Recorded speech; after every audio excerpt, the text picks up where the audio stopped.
Hey there, welcome back to my channel. So here is my Nash 17K. It's a 2015 model and I've owned it since 2017. So let's take a quick peek at it. It has two 7-gallon propane tanks and I've got a little bucket there over the top of the jack, and then the handle of the bucket makes a nice place to store the safety chains too. I don't have the batteries on the trailer right now. The batteries are inside of my shop. They're staying warm over the winter. It's got a little hookup light right here so you can see what you're doing if you're hooking up after dark or disconnecting.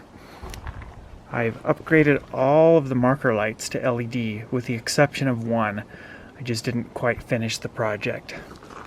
I added a little bubble level here. I also added magnets for the cargo doors. The other magnets right there.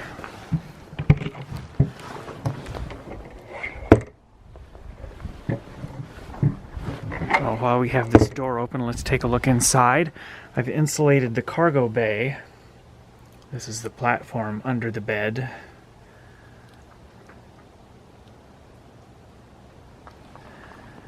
And it has a power awning.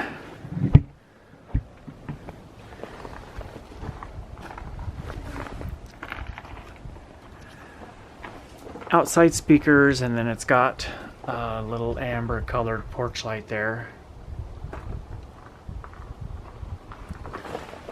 Ignore the tape here, that's just to keep this little flap from flapping in the breeze.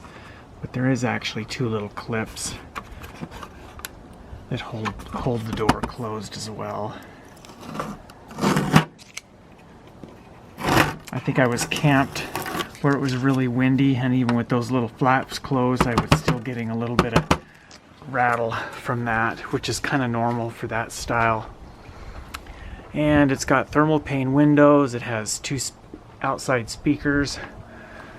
It has a big handle here for the door. Another thing I've added is little step carpets.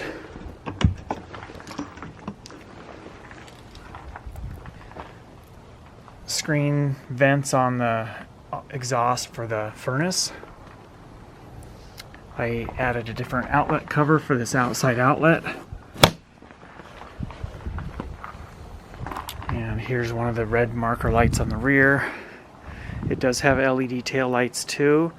Not long after I bought the trailer, I repainted the bumper, and if you look underneath here, I actually repainted the entire frame.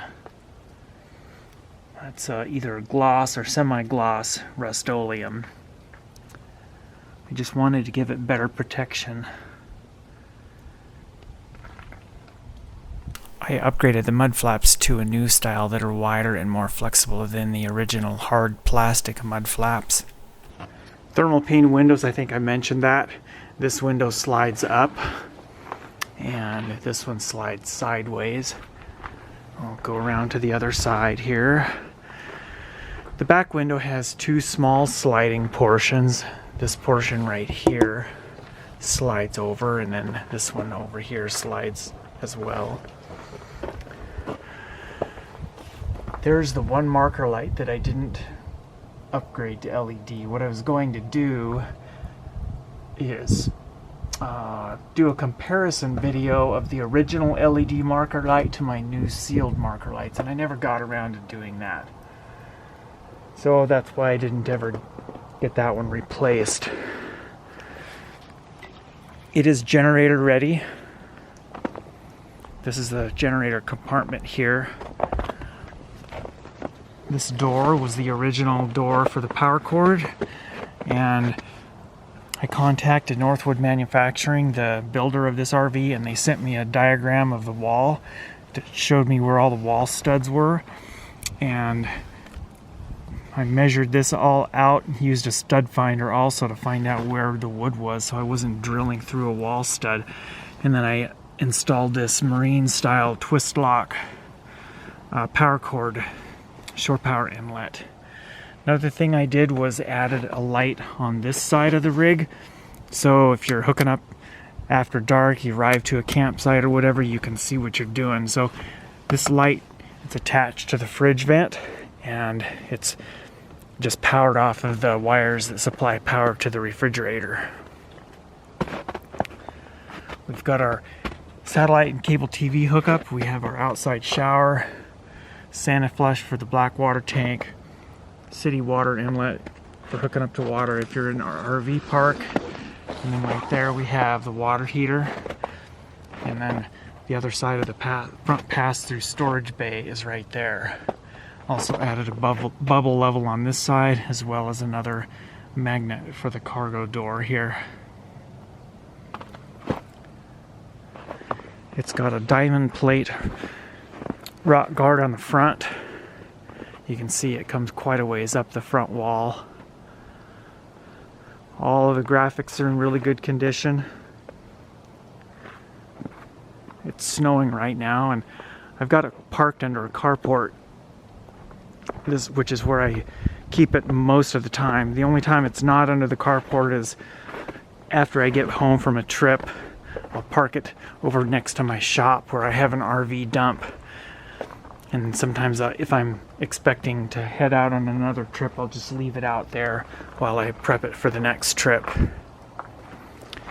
But you see, all the graphics are in really good condition on this side too. None of them are damaged or peeling up or anything like that.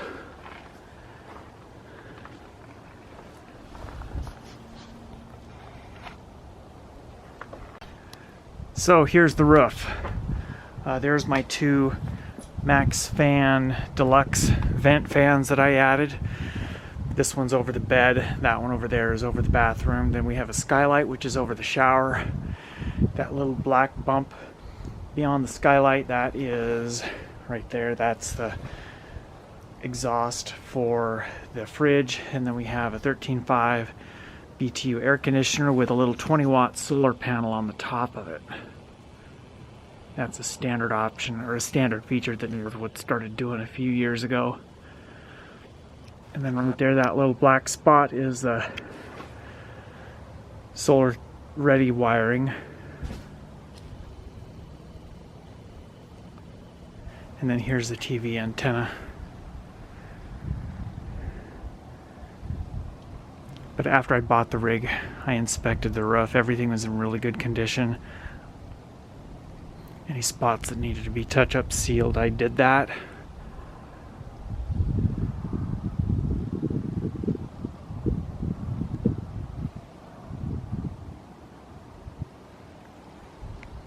Oh, I hear some deer over there. They are right there. They disappeared behind the trees. Anyway, back to the task at hand. Power awning works really good, nothing wrong with it.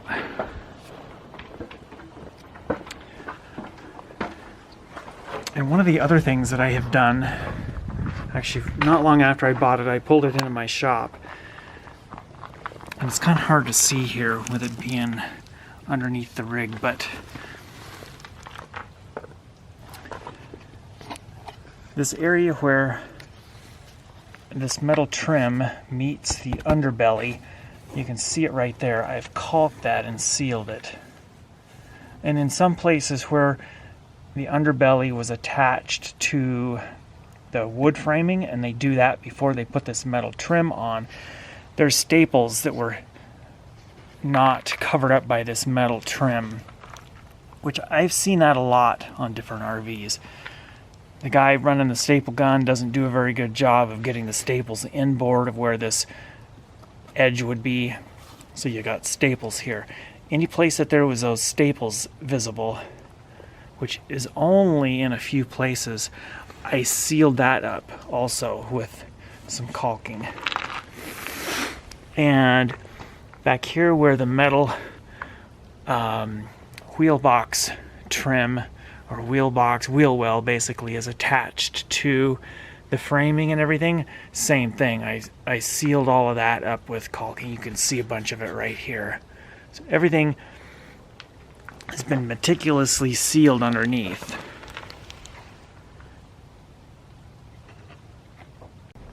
And moving around to the back here again, that's the hitch for doing a bike rack or a cargo basket or whatnot.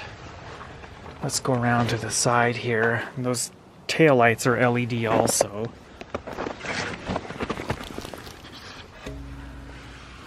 This is some of the plumbing and whatnot for the propane. It goes up to the refrigerator and then also for the generator. Here you can see some more of the sealing that I've done underneath. So let's go ahead and take a look at the inside. Here's one of the modifications I also did, is added that handle to the screen door, and then also I added a pull down window shade with tinted window in the door.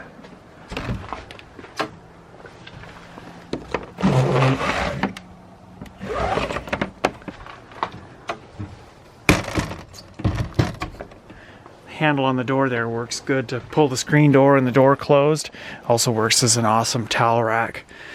So moving inside, this is the front bedroom area. This is a full-size queen bed, 60 by 80. It's not an RV queen like a lot of RVs have.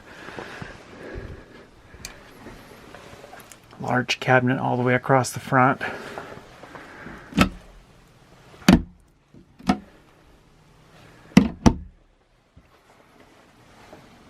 And over here we have a little cubbyhole vertical storage unit. And then we have a key rack. We've got 2 speakers up in the front bedroom area. And this is looking at the inside of my vent fan that I added. This is reversible, I believe. Yes, it is.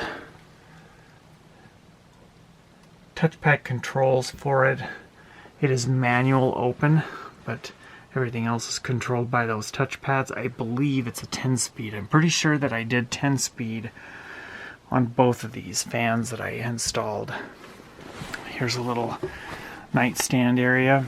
It's got a little cubby back there. And there's a 120 volt power outlet right there. This little area next to the bed makes a nice spot to store shoes and whatnot.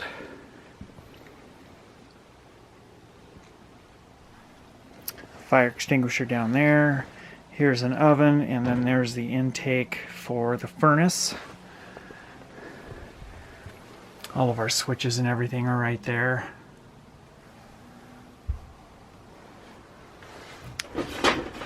And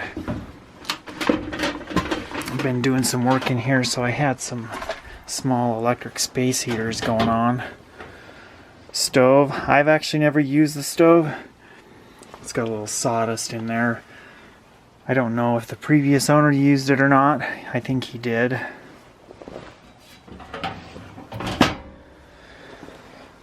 The previous owner that I bought this from, he claimed that he only used the rig twice, but I find that a little hard to believe based upon how you can kind of see the top of the stove is really kind of scuffed up and just not really scratched per se, but not like scratched down to the bare metal or anything. And here's the oven. I don't think it's ever been used. I haven't used it. And I got a bunch of junk here because I was been working on some stuff. But we have a 120 volt outlet back there. And another one of our thermal pane windows. This little light fixture, I did an upgrade there. Originally, it had that style of a light fixture, and standing here at the kitchen counter, the light coming off the lens, it was just blinding. So this one's completely recessed up above this little lip right here. So everything shines down, you don't get a bunch of light glare back in your eyes. We have another 120 volt outlet there, as well as DC charging and USB charging. And this is a cable that goes to the DVD player. That's an HDMI cable. So you could hook your DVD player up to the TV for doing movies. And then here's the stereo here. And then I have also added a 12-volt charging port and a USB there as well.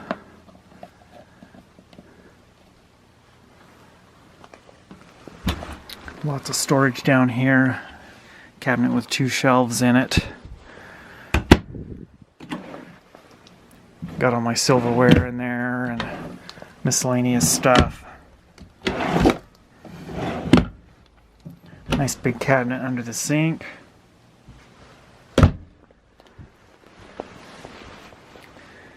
Originally, the thermostat was right here, and it was in an absolutely horrible position because if you look down below, that vent for the furnace would basically blow hot air right up on that thermostat. So the thermostat would get warm because of the hot air, but the temperature inside here wouldn't really be what was accurate since it was getting blown on with hot air. So I moved the thermostat over here. I have not gotten around to covering that hole up yet. I was just going to put a little piece of wood trim over it.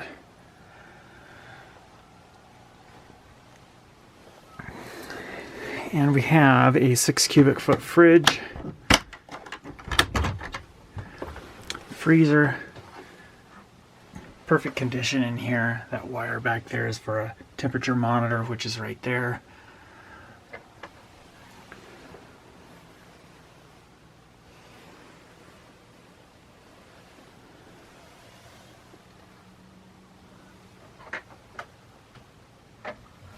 Fridge is totally clean, perfect condition.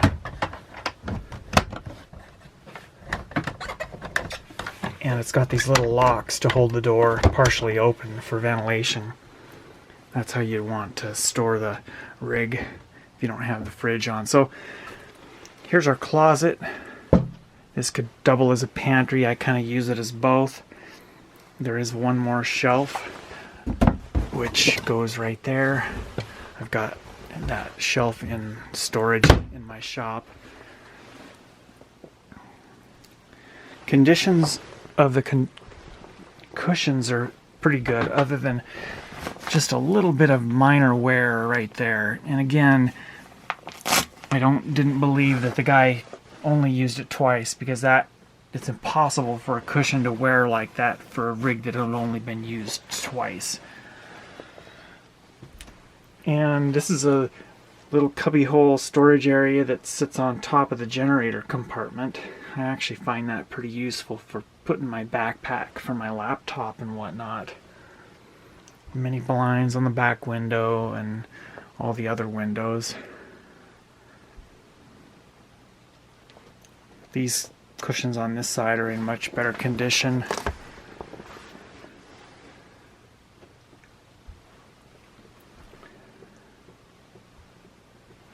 And this whole table folds down and becomes another sleeping area.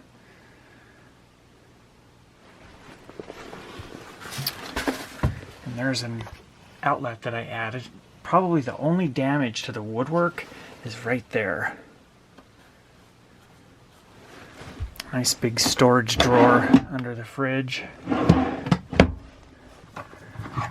And these little throw rugs, I've had these in here since I bought the rig. It's just nice to have something a little warmer to walk on instead of getting cold feet walking on the linoleum.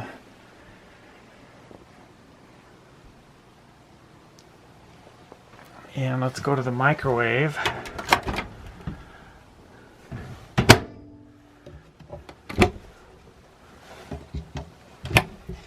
Big cabinet for your dishes and pots and pans and whatnot. It does have ducted AC. There's a vent right there. There's one up there in the bedroom area. And then we have another one right above the dinette.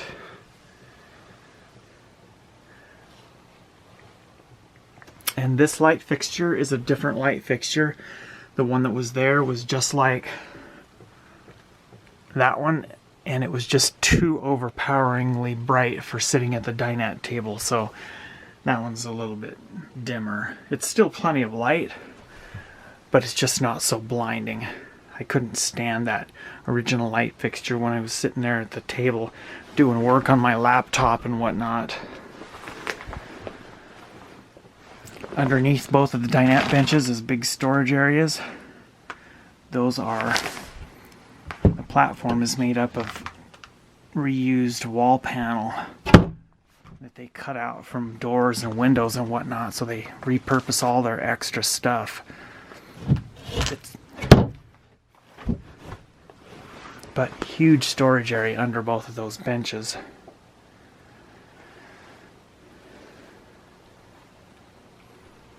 Okay, so let's move into the bathroom.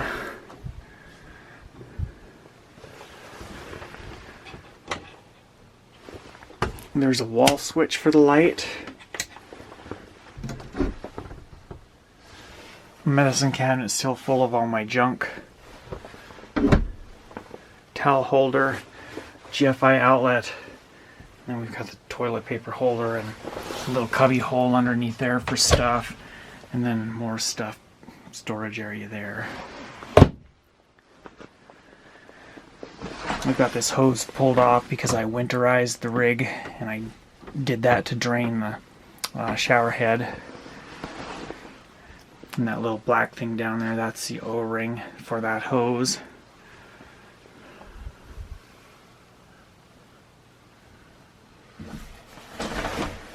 The shower curtain, it's got little magnets in it. There's one magnet right there, and it attaches, and it kind of sticks itself to the wall. There's a magnet somewhere in a piece of metal. There it is right there. In that shower enclosure. Same thing on the back side. You can see it's sort of attached itself right there.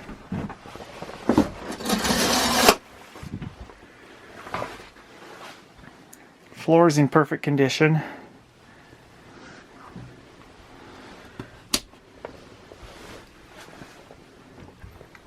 It's got a towel rack here on the door, and that little black thing is a piece of Velcro that I wrapped around it. I got tired of, as you're walking around the rig, this thing will rattle, and it'll rattle against the door, and it gets really annoying.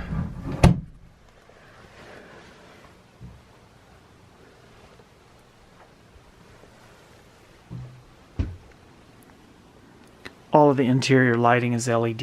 I think I mentioned that earlier. And there is also a light fixture right there